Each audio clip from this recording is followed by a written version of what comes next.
निकाल दिए सर। हरे कृष्णा। हरे कृष्णा।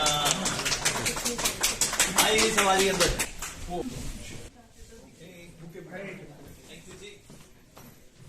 बोला आपने और डॉक्टर राम जो कि एक कैंप ऑर्गेनाइज किया है। आइए सबसे पहले बात करते हैं लोग भी दिखाइए।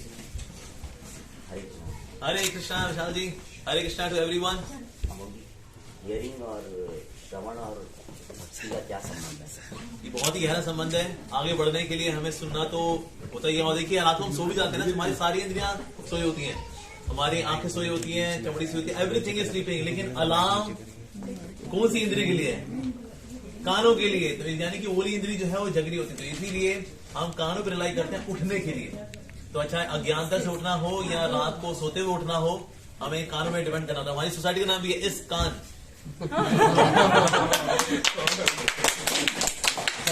International society for Krishna consciousness, यानी जो कानों से जो लोग सुनते हैं उन्हीं कॉन्शियसनेस में रेवोल्यूशन आता है। तो इसलिए कानों का ध्यान रखना बहुत ज्यादा जरूरी है। हमने ऐसे कई संतों को देखा जो कि वैसे अंधे थे, जिनको ज्ञान प्राप्त हुआ कैसे? सुन करके। तो उससे चाहे हमारा करियर का ज्ञान हो, डे टू डे लाइफ का ज्ञान हो या फिर दिव्य ज्ञान हो, सुनना होता है। इससे हमारे शास्त्रों में बोला जाता है श्रुति, सुनना। शास्त्रों को अगर हम सुनेंगे श्रुति तो फिर याद कर पाएंगे स्मृति। तो श्रुति स्मृति इस प्रकार से शास्त्र भी हैं, तो they are also based on hearing. सारे जितने भी डिस्कोर्सेज हैं वो वास्तव में they are based on hearing. Arjun ने भी क्या किया? सुना भगवद गीता के संदेश को। परीक्षित महाराज जी ने सुना शुकदेव गोस्वामी जी से श्रीमद् भागवतम को। तो सुनना बहुत ज्यादा जरूरी है। सुनो सुनाओ लाइव बनाओ, हमने तुमने सुना ही हुआ है। तो जो लोग सुनते हैं उनकी लाइव बनती है। इन जो लोग नहीं सुन पाते हैं उनके लिए हियरिंग एड्स का होना भी फिर एक बहुत बड़ी आवश्यकता है। तो ये कैंप यहाँ लगाया जा रहा है इस्कॉन द्वारका के अंदर। तो मैं हृदय से बहुत धन्यवाद देना चाहूंगा ऑर्गेनाइजर्स को, और साथ ही मैं प्रार्थना करूंगा कि ये कैंप बहुत सफल रहे। और जितने ऐसे लोग हैं जो कि हियरिंग जैसे इंपॉर्टेंट एस्पेक्ट को, ये जो सेंस है इसका इस्तेमाल नहीं कर पाते, वो हियरिंग एड का इस्तेमाल करें और इस प्रकार से सुने, सीखें और आगे बढ़े। So I wish all the very best. Prabhu ji, आज के समय में ज्यादातर सुनना और बोलना बहुत अहम हो गया है, तो इनमें से क्या चीज ज्यादा जरूरी है? देखिए हमें भगवान ने मुंह एक दिया, कान दो दिए। इसका मतलब सुनना ज्यादा चाहिए। या तो दो मुंह होते और एक कान होता तो होते हो ज्यादा बोला करो आप, लेकिन दो कान इसीलिए हैं क्योंकि हमको सुनना चाहिए। और जो लोग ज्यादा सुनते हैं तो ज्यादा मीनिंगफुल बोलते हैं, नहीं तो चपड़ा चपड़ा तो पूरी दुनिया खरीद रही है। बहुत अच्छी। अच्छा प्रभु जी, ज्यादा आवश्यक है। और अक्सर लोग हम कानों को लेकर के ना बहुत ज्यादा वो भी रहते हैं, लापरवाह रहते हैं। आपको जान के हैरानी होगी, हमारी बॉडी का बैलेंसिंग ऑर्गन कानून होता है, कौन सो सकता है? अगर वो बिगड़ जाएगा ना आप खड़े नहीं रह सकते हैं। सो ये कान जो है they are in fact they are extension of our brain. तो इसीलिए हम लोग जो है सुन पाते हैं।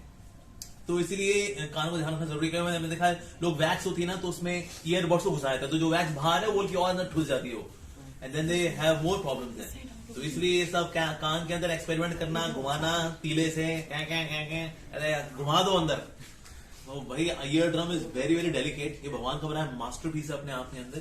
तो इसीलिए कानों को ध्यान रखना चाहिए और ऐसी हरकतें नहीं करनी चाहिए, कुछ भी कान के अंदर डाल दिया, ऐसा नहीं करना चाहिए। अच्छे प्रभु जी, ज्यादातर जब देखा गया है कि ज्यादातर लोग सुनते हैं, डीजे पे जाते हैं, लोग करते हैं। इन दोनों में से महत्वपूर्ण कब हमें ट्रीटमेंट कानों को, जैसे आज 3 तारीख है, 3 मार्च को world day woman hearing day मनाया जाता है पूरे वर्ल्ड के अंदर। तो सबसे ज्यादा हर कोई कभी डीजे, कभी कहा ज्यादातर लोड साउंड का यूज किया जाता है। तो कब किस समय में ये हर आदमी, हर जनसंख्या में जितने भी लोग हैं, चाहे वो मनुष्य हैं, किस समय में चेकअप करवाना चाहिए? रेगुलर चेकअप कराना चाहिए। और ये डीजे जैसी चीजों से बचना चाहिए। एक्चुअली होता क्या, देखिए हमारी हियरिंग का ना एक रेंज है सुनने की, उससे कम हमें सुनाई देता, उससे ज्यादा का जो है इट कैन इवन हर्ट। और देखा कभी कभी जो ड्रम होते हैं फट जाते हैं, वो ध्वनि इतनी तीव्र होती है। पर लोग ऊंचे डीजे क्यों सुनते हैं? बिकॉज दुख इतने बड़े हैं, उस दुख की आवाज को थामने के लिए, उसको नीचे सबड्यू करने के लिए दबाने की कोशिश करते हैं उसको। अब भाई ऊंचा डीजे सुनेंगे, पर होता है कि उससे कान फट लेते हैं हमारे। तो इसलिए ऊंचा हमें इतना नहीं सुनना चाहिए। So that is we should not go for DJ parties. आप कीर्तन सुनिए, घर में नाचिए गाइए, that's a very good way of celebration instead of listening to DJ. मनुष्य को कब तक हर समय में चाहे 2 महीने 3 महीने 4 महीने 6 महीने कब तक हर मनुष्य को ये चेकअप कानों को करवाना चाहिए। ये जिस तरह से हम लोग डेंटल चेकअप भी रेगुलरली कराते हैं, बाकी चेकअप भी रेगुलरली कराते हैं ना, कानों का भी करना चाहिए। इसका कोई समय हो? Well at least once in 2 months तो करें 2 महीने में एक बार तो कर लें कम से कम। बाकी और बड़ी बढ़ा सकते हैं इसकी फ्रीक्वेंसी, नो डाउट। और कोई परामर्श देना चाहेंगे जब तक? बाकी chant Hare Krishna and be happy, keep hearing के बारे में जो कि आज मैं इस्कॉन द्वारका में लगाया। और डॉक्टर राम, इस कैंप के बारे में थोड़ा सा बताएं। आज विश्व श्रवण दिवस है और ये 2023 का थीम जो है वो year and hearing care for all, let's make it reality. तो तरह तरह चीजें से हम लोग ना कान को खराब करते हैं। कान एक स्पेशल ऑर्गन है हमारे शरीर के लिए और इसमें ध्यान देना बहुत जरूरी है। कई बार प्रभु जी भी ने बताया है कि किसी भी कारण बस से, कभी ध्वनि प्रदूषण के कारण, कभी एयर क्वालिटी के कारण, कभी हम लोग ना कान में कुछ रुई डाल देते हैं, तेल डाल देते हैं, एक्चुअली गलत साफ पानी से स्नान नहीं करते हैं, और कभी ईयरफोन और इतने सारे इलेक्ट्रॉनिक गजट हो गए हैं जिसके कारण भी सुनने का जो क्षमता है वो खराब होते जा रहा है। सुनने का जो क्षमता आजकल कोई भी एज में खराब हो जाता है, वो बच्चों से भी खराब हो जाता है। अगर बच्चे में ज्यादा दिक्कत होती है सुनने में तो उनको बोलने में भी दिक्कत हो जाती है, और जब बड़े को भी आजकल स्कूल एज बच्चे को भी सुनने में प्रॉब्लम होने लगा है, जिसके कारण जो है उनको बहुत सारा एकेडमिक परफॉर्मेंस अच्छा कर नहीं पा रहे हैं। एक्चुअली बहुत सारा कुछ आजकल ना बहुत सारा मेडिकेशन भी है, उसका साइड इफेक्ट भी है ना, हियरिंग लॉस होता है, और कान में सुनने का प्रॉब्लम, उसके बाद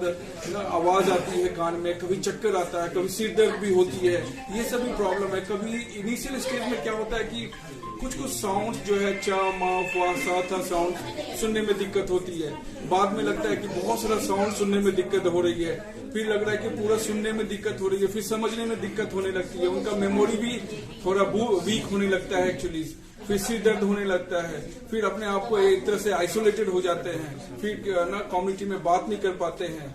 और ओल्ड एज में जनरली क्या होता है कि एज रिलेटेड प्रॉब्लम होती है, जिसके कारण जो प्रेस्बाइसिस होता है, जिसके कारण ये प्रॉब्लम हमेशा ग्रेजुअली इम्प्रूव हो रहा है। इंडिया में क्या देख रहे हैं कि ये प्रॉब्लम जो है ना लेट डायग्नोस हो रहा है। लेट डायग्नोस से जो पेशेंट्स का जो एक्सेप्टेंस है वो बहुत ही पुअर हो जाता है, और बहुत ही लेट वो ना रिहेबिलिटेट करते हैं, जिसके कारण वो जो भी रिहेबिलिटेशन होता है वो एक्सेप्ट नहीं करते हैं, और ये प्रॉब्लम आगे बढ़ती रहती है, और जब वो 60-70 साल के होते हैं तो अपने आप को एक्टिव महसूस नहीं कर पाते हैं एक्चुअली। सो कई लोगों से हम ना निवेदन करते हैं कि इस कैंप में आकर के उन्होंने बहुत अच्छा योगदान दिया है, और आगे भी बहुत फायदा होगा एक्चुअली, और कम्युनिटीज में अवेयरनेस बढ़ेगा। लेकिन आप लोग time to time hearing check कराते रहें और ऑडियोलॉजिस्ट के संपर्क में रहें, उससे क्या होगा आपका हियरिंग जो है वो अच्छा रहेगा, और आपका हियरिंग सुनने का जो क्षमता है वो स्वस्थ रहेगा। कान का ध्यान रखना अगर मैं समझना चाहूँ क्या क्या चीजें हैं जिनकी रखनी है? सबसे पहले जो है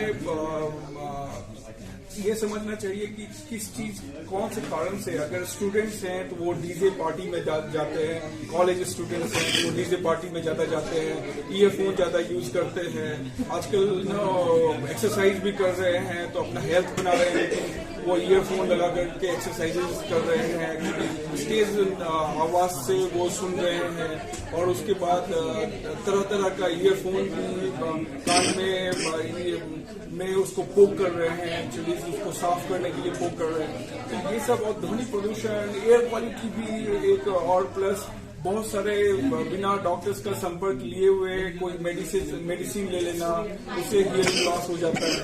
तो ये सब मुख्य कारण है एक्चुअली।